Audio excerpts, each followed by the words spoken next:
Albert Einstein once said, everybody's a genius. But if you judge a fish by its ability to climb a tree, it will live its whole life believing that it is stupid. Ladies and gentlemen of the jury, today on trial we have modern day schooling. Glad you could come. Not only does he make fish climb trees, but also makes them climb down and do a 10-mile run. Tell me, school, are you proud of the things you've done? Turning millions of people into robots, do you find that fun? Do you realize how many kids relate to that fish swimming upstream in class, never finding their gifts, thinking they are stupid, believing they are useless? Well, the time has come, no more excuses. I call school to the stand and accuse him of killing creativity, individuality, and being intellectually abusive. He's an ancient institution that has outlived his usage. So, Your Honor, this concludes my opening statement, and if I may present the evidence of my case, I will prove it. Proceed. Exhibit A. Here's a modern day phone. Recognize it? Here's a phone from 150 years ago. Big difference, right? Stay with me. Here's a car from today, and here's a car from 150 years ago. Big difference, right? Well, get this. Here's a classroom of today, and here's a class we used 150 years ago. Now ain't that a shame? In literally more than a century, nothing has changed. Yet you claim to prepare students for the future? But with evidence like that, I must ask, do you prepare students for the future or the past? I did a background check on you and let the record show that you were made to train people to work in factories, which explains why you put students in straight rows, nice and neat, tell them sit still, raise your hand if you want to speak, give them a short break to eat, and for 8 hours a day tell them what to think. Oh, and make them compete to get an A letter which determines product quality, hence grade A of meat.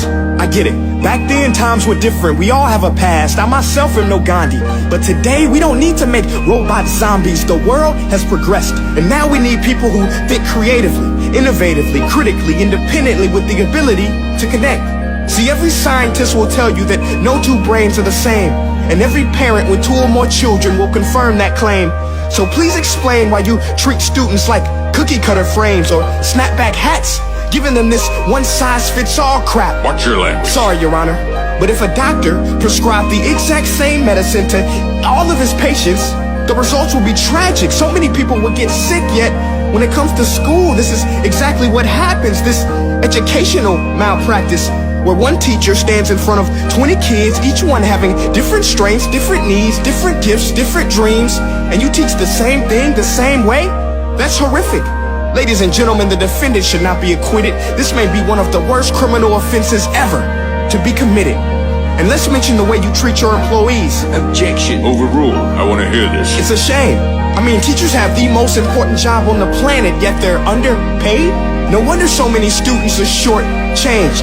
Let's be honest, teachers should earn just as much as doctors, because a doctor can do heart surgery and save the life of a kid, but a great teacher can reach the heart of that kid and allow him to truly live. See, teachers are heroes that often get blamed, but they're not the problem.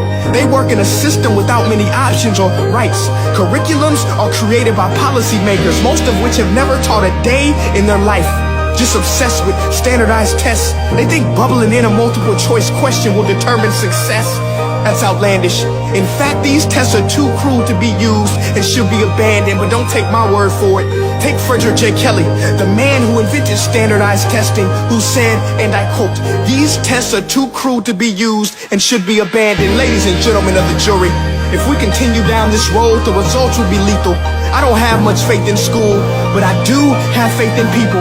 And if we can customize healthcare, cars, and Facebook pages, then it is our duty to do the same for education, to upgrade it, change it, do away with school spirit, because that's useless.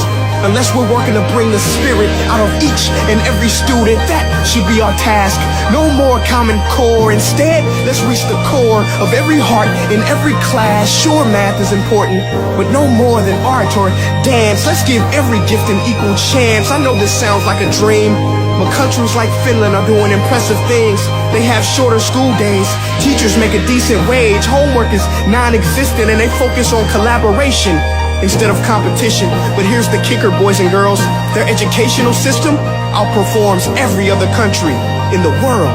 Other places like Singapore are succeeding rapidly. Schools like Montessori, programs like Khan Academy. There is no single solution, but let's get moving.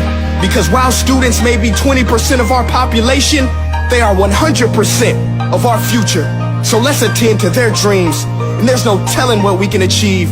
This is a world in which I believe, a world where fish are no longer forced to climb trees. I rest my case.